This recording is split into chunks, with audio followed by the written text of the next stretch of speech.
A Chronology of Jesus aims to establish a timeline for the major historical events in the life of Jesus. The Christian Gospels were primarily written as theological documents rather than historical chronicles, and their authors showed little interest in an absolute chronology of Jesus. However, it is possible to correlate Jewish and Greco-Roman documents with the New Testament accounts to estimate date ranges for the major events in Jesus' life. Two methods have been used to estimate the year of birth of Jesus, one based on the accounts of his birth in the Gospels, the other by working backwards from his stated age when he began preaching. Most scholars, on this basis, assume a date of birth between 6 and 4 BC. Three details have been used to estimate the year when Jesus began preaching: a mention of his age during a specific year in the reign of Tiberius Caesar, another relating to the date of the building of the Jerusalem temple, and the death of John the Baptist. Scholars generally estimate that Jesus began preaching, and gathering followers, around 27 to 29 AD and continued for at least 1 year, and perhaps as many as 3. Two main approaches have been used to estimate the date of the crucifixion of Jesus. One uses non-Christian sources such as Josephus and Tacitus. Another works backwards from the historically well-established trial of Apostle Paul in Achaia to estimate the date of his conversion. Scholars generally agree that Jesus was crucified between 30 to 36 AD. Context and overview. The Christian Gospels do not claim to provide an exhaustive list of the events in the life of Jesus.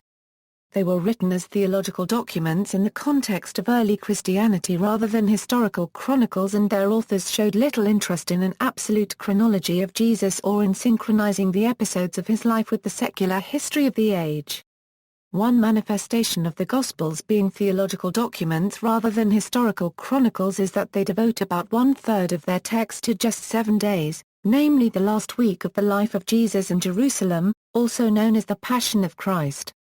Although they provide few details regarding events which can be clearly dated, it is possible to establish some date ranges regarding the major events in his life via correlations with other sources. A number of historical non-Christian documents, such as Jewish and Greco-Roman sources, have been used in historical analyses of the chronology of Jesus. Virtually all modern historians agree that Jesus existed, and regard his baptism and his crucifixion as historical events, and assume that approximate ranges for these events can be estimated. Using these methods, most scholars assume a date of birth between 6 and 4 BC, that the preaching of Jesus began around 27 to 29 AD and lasted 1 to 3 years. They calculate the death of Jesus as having taken place between 30 and 36 AD. Date of birth. The two major approaches to estimating the year of the birth of Jesus involve comparing the canonical Gospel accounts with historical sources to arrive at a date range. There are a wide range of more speculative theories which have also been used. Nativity accounts, Luke and Matthew . One approach to estimating the year of birth of Jesus relies on the analysis of the nativity accounts in the Gospels of Luke and Matthew along with corresponding historical sources. Most mainstream scholars do not see the Luke and Matthew nativity stories as historically factual. For this reason they do not consider them a reliable method for determining the date of birth. Karl Rahner states that the authors of the Gospels generally focus on theological elements rather than historical chronologies. However, both Luke and Matthew associate Jesus' birth with the time of Herod the Great. Matthew 2:1 states that Jesus was born in Bethlehem of Judea in the days of Herod the king, and implies that Jesus could have been as much as 2 years old at the time of the visit of the Magi, before Herod's death. Luke 1:5 mentions the reign of Herod shortly before the birth of Jesus, but places the birth during the census of Quirinius, 10 years later. Most scholars believe Luke made an error in referring to the census.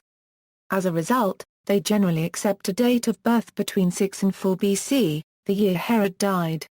Neither Gospel account mentions the time of year during which the events they describe takes place. However, the Gospel of Luke reference to shepherds grazing their sheep in the fields has been taken to imply a birth during the springtime, summer or early fall. The celebration of Christmas as the birthday of Jesus is based on a date of a pagan feast rather than historical analysis. In the 1st and 2nd centuries, The Lord's Day was the earliest Christian celebration and included a number of theological themes. In the 2nd century, the resurrection of Jesus became a separate feast as Easter, and in the same century Epiphany began to be celebrated in the churches of the East on January 6.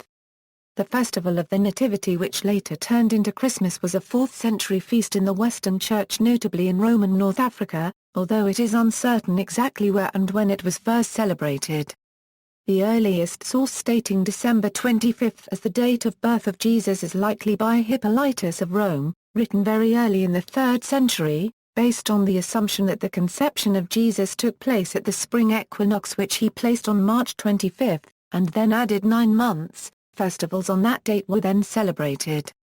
John Chrysostom also argued for a December 25 date in the late 4th century, basing his argument on the assumption that the offering of incense in Luke 1:8-11 was the offering of incense by a high priest on Yom Kippur, and, as above, counting 15 months forward. However, this was very likely a retrospective justification of a choice already made rather than a genuine attempt to derive the correct birth date. Working backwards from when Jesus began preaching . Another approach to estimating the year of birth works backwards from when Jesus began preaching, based on the statement in Luke 3:23 that he was about 30 years of age at the time. The generally assumed date range for when John the Baptist was active, based on the reference to the reign of Tiberius in Luke 3:1-2, is from about 28 to 29 AD, with Jesus beginning to preach shortly thereafter. As discussed in the section below, based on the reference in John 2:13 to the temple being in its 46th year of construction, scholarly estimates for Jesus' temple visit in John 2:20 are around 27 to 29 AD, when Jesus was about 30 years of age. By working backwards from this, it would appear that Jesus was born around 1 BC. However, some scholars have calculated that if the phrase about 30 is interpreted to mean 32 years old, this could fit a date of birth just within the reign of Herod, who died in 4 BC. Years of preaching reign of Tiberius and the Gospel of Luke . One method for the estimation of the date of the beginning of the ministry of Jesus is based on the Gospel of Luke's specific statement in Luke 3:1-2 about the ministry of John the Baptist, which preceded that of Jesus. Now in the 15th year of the reign of Tiberius Caesar, Pontius Pilate being governor of Judea, and Herod being tetrarch of Galilee, and his brother Philip tetrarch of the region of Iturea and Trachonitis, and Lysanias tetrarch of Abilene, in the high priesthood of Annas and Caiaphas, the word of God came unto John the son of Zacharias in the wilderness. The reign of Tiberius Caesar began on the death of his predecessor Augustus Caesar in 14 AD, implying that the ministry of John the Baptist began in 29 AD. The New Testament presents John the Baptist as the precursor to Jesus and the baptism of Jesus as marking the beginning of Jesus' ministry. In his sermon in Acts 10:37-38, delivered in the house of Cornelius the centurion, Apostle Peter refers to what had happened throughout all Judea, beginning from Galilee, after the baptism which John preached, and that Jesus had then gone about doing good. Jerusalem Temple and the Gospel of John . Another method for estimating the start of the ministry of Jesus without reliance on the Synoptic Gospels is to relate the account in the Gospel of John about the visit of Jesus to Herod's temple in Jerusalem with historical data about the construction of the temple. John 2:13 says that Jesus went to the temple in Jerusalem around the start of his ministry, and in John 2:20 Jesus is told, "This temple has been under construction for 46 years, and will you raise it up in 3 days?" Herod's temple in Jerusalem was an extensive and long-term construction on the Temple Mount, which was never fully completed even by the time it was destroyed by the Romans in 70 AD. Having built entire cities such as Caesarea Maritima, Herod saw the construction of the temple as a key, colossal monument. The dedication of the initial temple followed a 17 or 18-month construction period, just after the visit of Augustus to Syria. Josephus states that the temple's reconstruction was started by Herod in the 18th year of his reign. But there is some uncertainty about how Josephus referred to and computed dates, which event marked the start of Herod's reign, and whether the initial date should refer to the inner temple, or the subsequent construction. Hence various scholars arrive at slightly different dates for the exact date of the start of the temple construction, varying by a few years in their final estimation of the date of the temple visit. Given that it took 46 years of construction, the best scholarly estimate for when Jesus preached is around the year 29 AD. Josephus reference to the Baptist in the Antiquities of the Jews. 1st century historian Flavius Josephus refers to the imprisonment and execution of John the Baptist by Herod Antipas and that Herodias left her husband to marry Herod Antipas, in defiance of Jewish law. Scholars view Josephus' accounts of John the Baptist as authentic. His reference to the marriage of Herod and Herodias, which is also mentioned in the Gospels, establishes a key connection with the episodes that appear there. However, although both the Gospels and Josephus refer to Herod Antipas killing John the Baptist, they differ on the details and motives, for example whether this act was a consequence of the marriage of Herod Antipas and Herodias, or a preemptive measure by Herod which possibly took place before the marriage to quell a possible uprising based on the remarks of John, as Josephus suggests in Ant 18.5.2.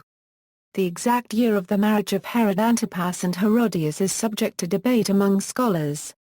While some scholars place the year of the marriage in the range 27-31 AD, others have approximated a date as late as AD 35, although such a late date has much less support. In his analysis of Herod's life, Harold Hoehner estimates that John the Baptist's imprisonment probably occurred around AD 30-31. The International Standard Bible Encyclopedia estimates the death of the Baptist to have occurred about AD 31-32. Josephus stated that the AD 36 defeat of Herod Antipas in the conflicts with Aretas IV of Nabatea was widely considered by the Jews of the time as misfortune brought about by Herod's unjust execution of John the Baptist. Given that John the Baptist was executed before the defeat of Herod by Aretas, and based on the scholarly estimates for the approximate date of the marriage of Herod Antipas and Herodias, the last part of the ministry of John the Baptist and hence parts of the ministry of Jesus fall within the historical time span of AD 28-35, with the later year 35 having the least support among scholars.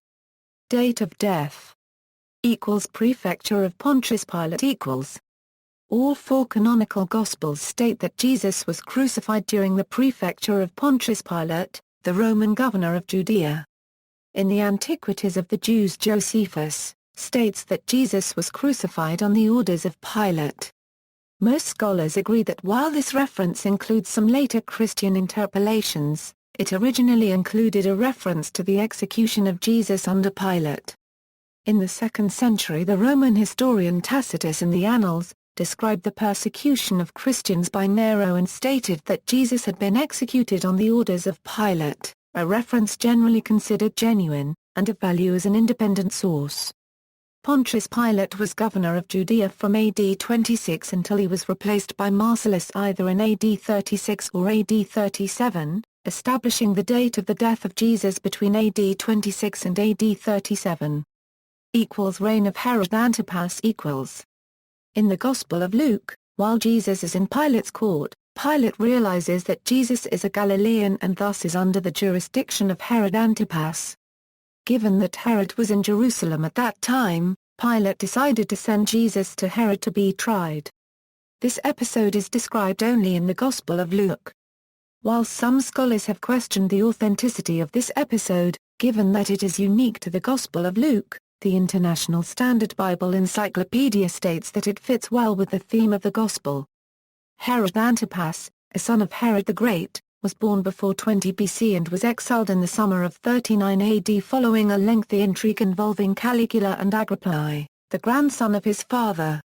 Although this episode provides a wider range date for the death of Jesus, it is in concord with the other estimates in that it indicates that Jesus' death took place before 39 AD.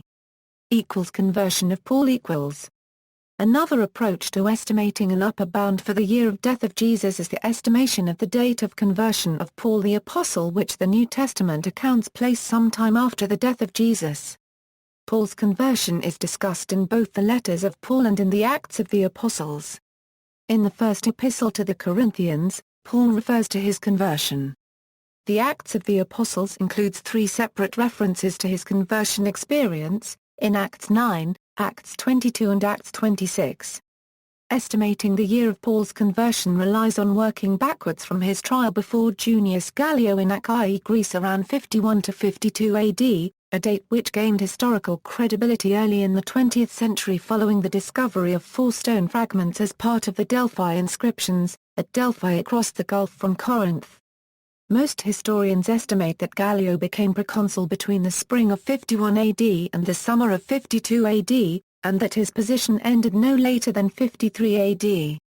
However, the trial of Paul is generally assumed to be in the earlier part of Gallio's tenure, based on the reference to his meeting in Corinth with Priscilla and Aquila, who had been recently expelled from Rome based on Emperor Claudius' expulsion of some Jews from Rome, which is dated to 49 to 50 AD. According to the New Testament, Paul spent 18 months in Corinth, approximately 17 years after his conversion.